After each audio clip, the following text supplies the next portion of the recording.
Good morning, ladies and gentlemen. Today we're going to be creating posters for the boys basketball squad here at the New York City Lab School. So let's celebrate the Gators. How exactly did I make this image? You'll notice that when we look in our layers palette, we've got quite a few layers. I'm going to walk you through how I created this in just a moment. But the first thing that you're going to need to do is download a few of these PNGs. And you're probably thinking, which specific players should I select? Well, what we're going to do is we're going to go to our spreadsheet. And for example, Caitlin, who I can see is in row 8, what she's going to do is she's going to take the player above and below the individual she cut out. So Caitlin is going to do Seth, Ian, and Kevin. What you're going to do is you're going to select the person above and below again. So Carla is going to do Ryan, Eli, and I guess his name is Samir. So those are the three individuals that you're going to include. That way we can get sort of even distribution. You're going to then find them here in this Google Drive. You're going to download 6 PNGs. What we need is the portrait. And so what would a portrait look like? Might look like this. But it's probably going to look a little bit like this. Nice job, Aegon. And we also are going to need an action shot. So here is an action shot. This looks great. Here's another action shot in which the individual is sort of dribbling towards the camera. Alright, so what we're going to do is we're going to open those individual layers up in Photoshop. The portrait photos are going to be pretty big. They're going to be taking up just about the entire backdrop. And then what we're going to do is we're going to layer in these action shots. Beautiful. The next thing that we're going to do is I'm going to create a new layer above the portrait photos. So I'm going to create a new layer and we're going to throw in a color. In this case, we'll do a little bit lab green. I'm going to use the paint bucket, bam, and I'm going to change the blending mode from normal to let's try overlay and see what happens. I'm not really loving the way that looks, so what I'm going to do right now is I'm going to click on my man, click on Oliver, and I'm going to press Command J, Command Shift U to desaturate. So we can see how desaturation like really influences the way the image looks. Again, Command J, Command Shift U, boom. We've got all that white in the background, right? So what I did is because we want a little bit of texture, we need a little something there. So if you Google metal texture like I did, you're going to pull up something that looks a little bit like this. I'm going to right click, copy.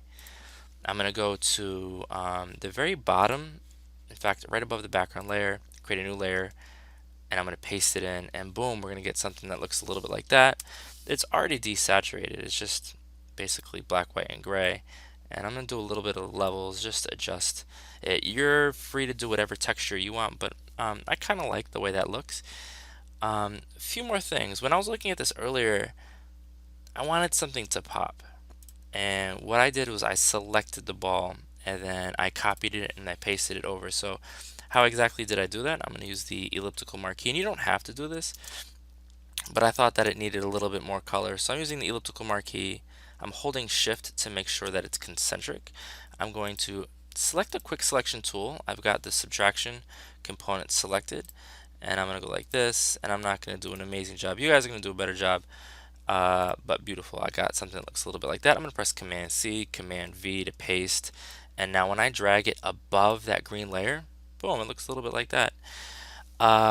You can also include this little gator, and if you want, you can include some textures. Now, I didn't have a whole lot of texture luck with textures tonight, so here we got that blue. Here's green. I tried pink, and I'm not really loving this a whole lot. I was experimenting with texture, so I got this wave. Not loving it. I got this wave. It looks a little bit cooler. In fact, if I had some more time, I might do a little bit more to add some contrast to my man Oliver. I also downloaded this. Ooh, that doesn't look great. This cool texture. In fact, I googled cool texture. If you find one that you think that you like, you're more than welcome to use it. Remember, if you don't like the color, we can press Command J. We can adjust the hue. This will all, of course, be on the final. Just joking.